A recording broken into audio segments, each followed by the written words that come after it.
Are you serious? Are you serious? Disease X, a deadly pathogen of bird's flu that has mutated to the level that it's now killing 38% of the people who get this disease. It's coming out of China.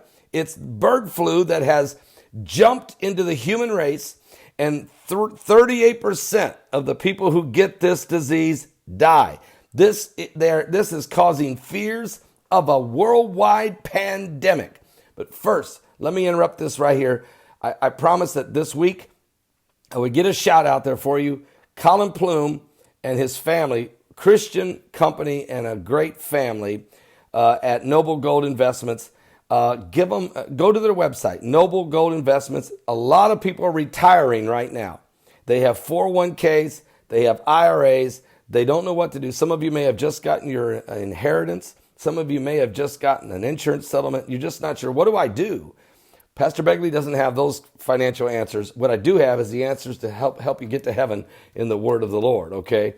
But go to their website. Go to their website, noblegoldinvestments.com. Now, here's what's going on. Here's the situation on this bird flu. It's terrifying, but a new strain of bird flu that kills over a third of those who get it has been discovered in China amid fears of a new global pandemic. Where's the CDC? This newly formed virus, also named H7N9, has killed over 600 people in China, and there's fears of a global pandemic. Matter of fact, it has jumped. Bird flu has jumped into the human race and is now being spread by the human race. Scientists say this new strain of deadly bird flu, which kills 38% of those infected, could spark a global pandemic and has been identified in China. Scientists around the world believe that this new pathogen, called Disease X, could be as lethal as the 1918 Spanish flu, which killed 100 million people 100 years ago, including my great-grandmother. The Professor Jonathan Van Tem, Deputy Chief Medical Officer for England, told the Telegraph that virus H7N9, which is circulating poultry in China, could cause a global outbreak.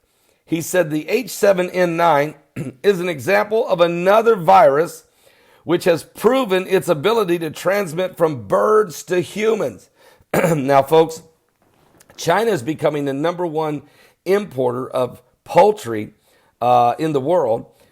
A lot of your chicken that you folks, all of us eat in America, comes from China. You have to understand that. Also, a lot of the pork and a lot of the beef now. It is possible that it could be the cause of the next pandemic. In China, this deadly disease called Disease X has killed 623 people out of 1,625 people who got sick. Are you serious? 1,625 cases, 623 are dead. The fear, it has now jumped from birds to humans, and it is deadly, and there is no cure for it. There is no vaccine for it. There is no way to stop it. It is a virus. While the virus cannot yet be passed directly from person to person, experts believe it is only 3 mutations away now from being able to spread from human contact. So what we have here is symptoms of H7N9 include high fever, cough, shortness of breath, which can then develop into pneumonia.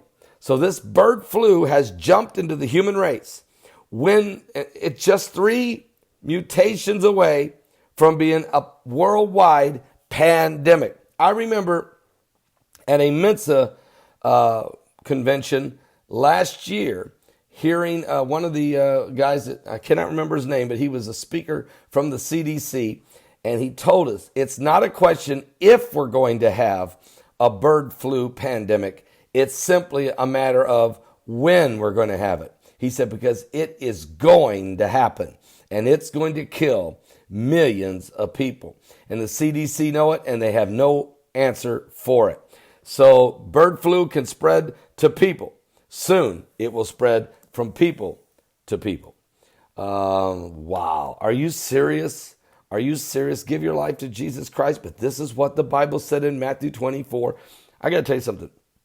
Jack Van Impe called me on the phone yesterday afternoon. He and I had about a 30-minute conversation. He has agreed to come on my show. I have I'll be setting it up here in the next few days. We will get a date for you when he's going to come on our live broadcast that we do on the internet during the day. He's not well, so he's not going to be able to appear on camera or on television, but he is going to do this by phone. We had a great conversation. He asked me about my trip returning from Israel, but he had great revelation insight about what's coming on the world stage. And so I'm going to be bringing him on. I'm just going to turn him loose and let him say whatever he wants to say and share with you the spiritual revelations he's been getting from the Lord. He's 88 years old, and God is working with him. He is now on almost every radio station around the world on his broadcast. He continues to reach out to the world with the gospel message of Jesus Christ and the soon coming of the Lord. So we'll be telling you more about that. Pray for him, for his health and strength as he goes forward. God bless all of you. We love you. I'll be back with more in just a moment. Are you serious?